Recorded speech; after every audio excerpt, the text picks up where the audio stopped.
But they called back again, and this time we found out it was the same people who started New Edition. For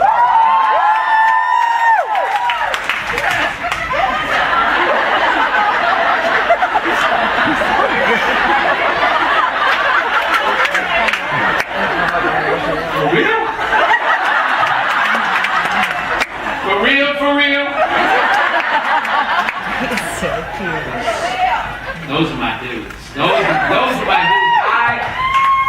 I wore out those albums. I wore out the New Edition album. Unit Man.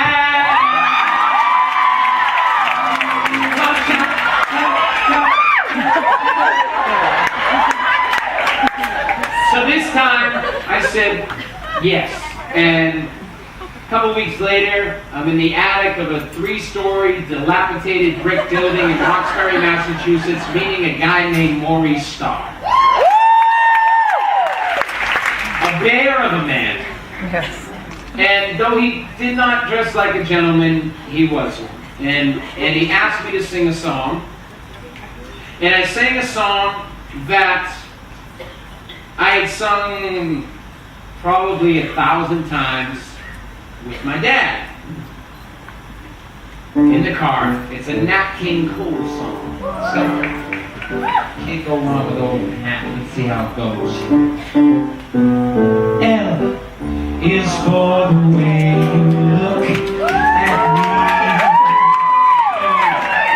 Is for the one I see. V is very, very extraordinary. E is even more than anyone that you adore. And love is all that I can give. Love is more than just a game for two. Two in love can make it. Take my heart and please don't break it. Love was made for me and you. Love was made for me and you. Gonna say it one more time. Love was made for me and you.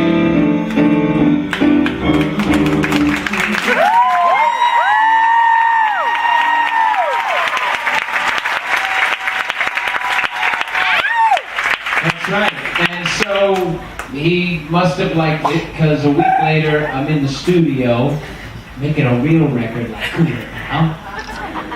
And to say I was thrust into this group would be putting it lightly.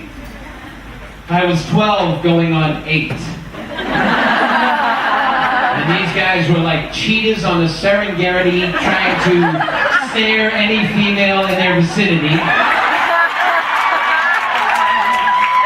And I was like a little baby pelican getting trampled in the stampede.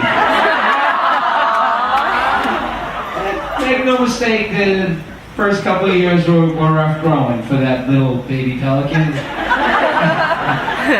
But boys will be boys, and regardless, we had a lot of fun back in those days, making that first album. And I particularly loved going to the studio because, I mean, nowadays a studio can be a laptop in a closet. I mean, with the technology. But back then, you know, even a decent studio was like dark and plush, and you know what was cooler than making records. And give me a little. And and there's no way around that without feeling like that. So we had fun. The album was exciting to have your first album, and you know there's no bigger proof than the back of that first album. You know, we're also overjoyed, particularly me.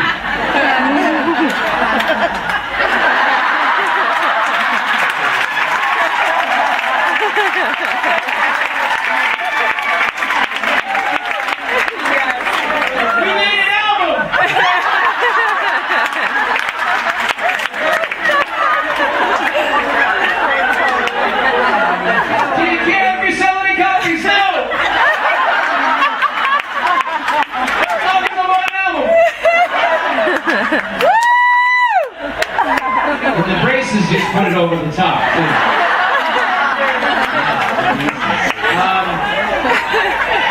The whole package. It was amazing how that album did not sell 1 million copies just for the cover alone.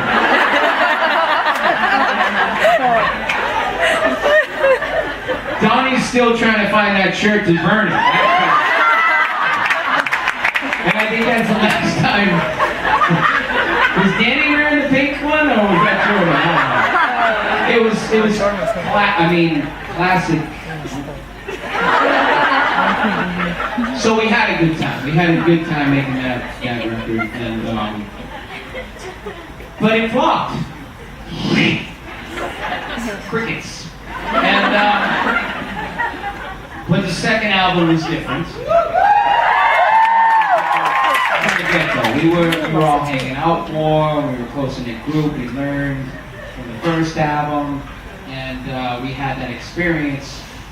And I remember recording one song in particular off that song, and I went down over a couple of Saturdays. I took the train down to Mission Control Studios in Copley Place, Copley Square, and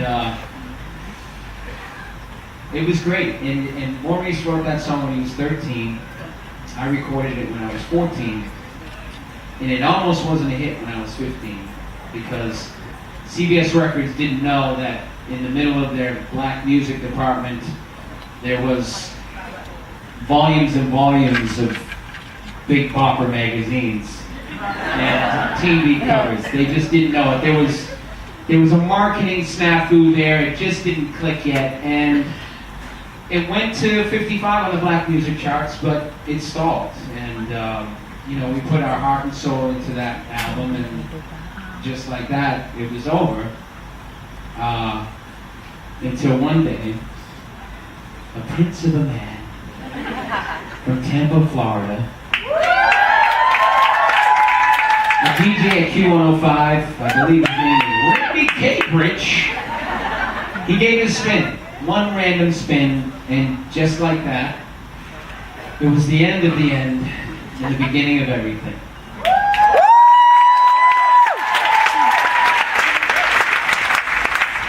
So many things have to come together to make a phenomenon like the New Kids happen. And this song was one of them.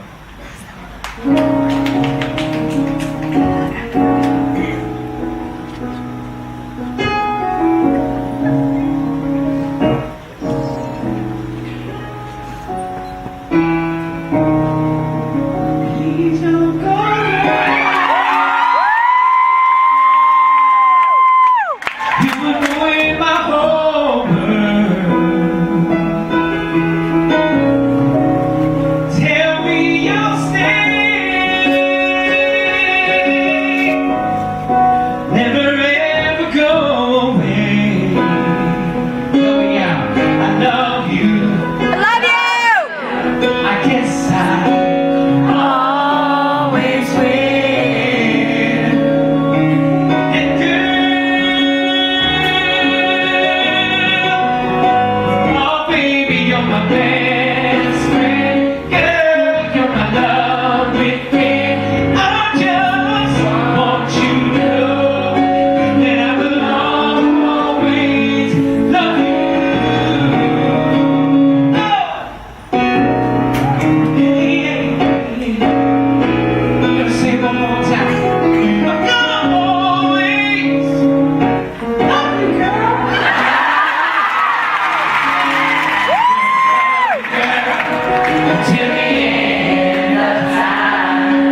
Rob Lewis, everybody.